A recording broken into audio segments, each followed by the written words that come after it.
le consentement, déjà, c'est ça. Ce n'est pas parce que je porte cette tenue que c'est une invitation à me baiser. Alors, on va commencer par une première question. Est-ce que vous êtes consentant pour parler consentement? Oui. Si vous avez répondu non à cette question, il est toujours possible de sortir de la pièce pendant la durée de mon intervention. Si vous voulez éviter mes blagues un peu nulles. Alors, on va commencer par une première mise en situation pour comprendre ce que c'est. Victoria, est-ce que tu veux un câlin? Ouais, bof. Alors, est-ce que Victoria a consenti? Non. Non, c'est bien. Alors, deuxième situation. Victoria, est-ce que tu veux un câlin? Ah ouais, j'adore les câlins. Est-ce que Victoria a consenti? Oui. Super, vous êtes bien sûr. Donc voilà, vous avez fait la preuve par la démonstration. Le consentement, c'est ça. C'est un oui enthousiaste. Tout le reste, c'est non. Si vous devez insister pour avoir un oui, c'est non. Si c'est peut-être, c'est non. Si c'est ouais, c'est non. Si la personne ne répond pas, c'est non. Et donc si on décortique l'interaction qui s'est passée, nous pouvons observer qu'il y a deux étapes. Je suis ingénieur, j'aime bien les méthodes un peu carrées. Deux étapes. Première étape, Victoria a posé une question à Victoria. Et elle a attendu la réponse. Si vous dites, est-ce que je peux te faire un câlin? Deuxième étape, elle a écouté attentivement la réponse. Et là, vous devez discerner si c'est un oui enthousiaste ou pas. Donc je sais que c'est un peu compliqué, mais donc si on reprend, il y a une étape, la question, et deux, la réponse. Il faut l'écouter. Voilà. Il faut la respecter. Et on pourrait même ajouter une troisième étape, qui est de valoriser la réponse qui vous est faite, pour vous assurer que la personne elle se sente en sécurité pour vous dire non. Alors, voyons ce que ça donne dans la vraie vie. Ça, c'est la théorie. On est dans un public bienveillant qui est déjà un petit peu initié. Donc, je suis allée en boîte récemment. Et là, un jeune homme ivre essaye de m'attraper pour danser avec moi. Je lui dis non, je ne veux pas danser avec toi. À votre avis, quelle est sa réaction? Ouais. Oh, vas-y. Donc, au bout de plusieurs fois, je décide de signaler son comportement au vigile. Et là, il s'est passé la chose la plus surprenante. Son amie, femme, est arrivée sur moi en me disant « C'est dégueulasse ce que tu as fait de signaler comme ça. Il t'a rien fait, c'est bon, fais pas ta chuchote. » Donc là, vous sentez vachement en sécurité pour dire non, hein, quand même. Et là, elle m'a dit la phrase qui, pour moi, résume tout le problème avec la définition qui nous est donnée dans notre éducation du consentement. Elle me dit « T'inquiète, je le connais bien. C'est pas un agresseur, c'est juste un forceur. » Véridique, un mot pour vous. Alors, pourquoi c'est un problème d'être juste un forceur? Alors, pour ma part, j'ai une histoire compliquée avec le consentement parce que pendant très longtemps, j'ai pas su ce que c'était. Jusqu'à l'an dernier. Donc, j'ai pensé consentir à des trucs et en fait, j'ai compris après que j'avais trois facteurs aggravants. Donc, le premier, c'était ma définition du consentement. Moi, on m'avait dit, quand tu dis oui, c'est bon. Et donc, il n'y a pas la notion de oui enthousiaste. Il n'y a pas la notion de le oui, ça doit être la première fois qu'on te demande que tu le dis. Tu dis 4 noms avant et tu dis un oui, ça ne marche pas. Et donc, j'avais déjà ce premier biais. Un deuxième biais, c'est que j'aime bien plaire, j'aime bien être aimée. Et donc, quand la réaction, quand vous dites non, bah, c'est par exemple la réaction de cette personne, ou c'est ouais, tu vas chauffer pendant 1 heure, et maman, tu vas rien me donner. Bah, du coup, forcément, ça vous donne moins envie de dire non. Et puis, la dernière chose, c'est que moi, j'adore le sexe. Ouais.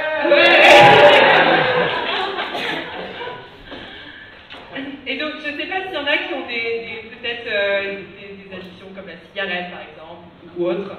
S'il y en a qui ont essayé d'arrêter de fumer dans la salle par exemple. Ok. Bon, alors, je pense soit on a arrêté de fumer, soit on connaît quelqu'un qui a arrêté de fumer. Et si vous essayez d'arrêter de fumer et qu'il y a quelqu'un qui vous agite une clope comme ça sous le nez en insistant bien, bah, vous pouvez avoir autant de force d'esprit que vous voulez, au bout d'un moment vous allez finir par céder et prendre la cigarette. Pas pour présenter ça avec une pipe pour vous.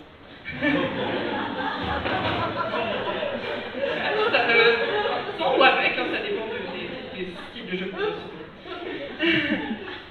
avez. Donc, avec ces trois facteurs aggravants, bah, j'ai souvent en fait pensé que j'avais dit oui, et en fait pas trop. Je finissais par céder au bout d'un moment, et je me suis longtemps dit c'est moi qui dois être faible, j'ai pas assez d'affirmation pour ne pas dire oui. Il y a eu des fois où je me suis sentie coupable, je me suis sentie sale d'avoir eu un rapport avec une personne où j'avais pas vraiment envie en fait. Je me suis dit que j'avais dû envoyer des signes et que du coup, quelque part, une petite partie de moi pensait qu'elle devait quelque chose à la personne à qui j'avais envoyé des signes. Des signes que ce soit par ma tenue vestimentaire, par ma posture, mon regard, mes mots, ma manière de danser. Et donc j'ai malheureusement souvent cédé en fait à différents hommes. On avait même développé avec des copines des techniques pour éviter les forceurs. Alors je vous épargne juste quand vous dites j'ai pas envie, ça marche pas. Je suis crevée, voilà, bon, tout ça marche pas. Donc j'avais une copine qui avait développé la technique de boire beaucoup d'eau avant d'aller se dormir avec un homme avec qui elle ne voulait pas avoir de rapport, pour être sûre de se lever souvent pendant la nuit pour interrompre tout acte qui pourrait commencer. Vous imaginez le degré de complexité.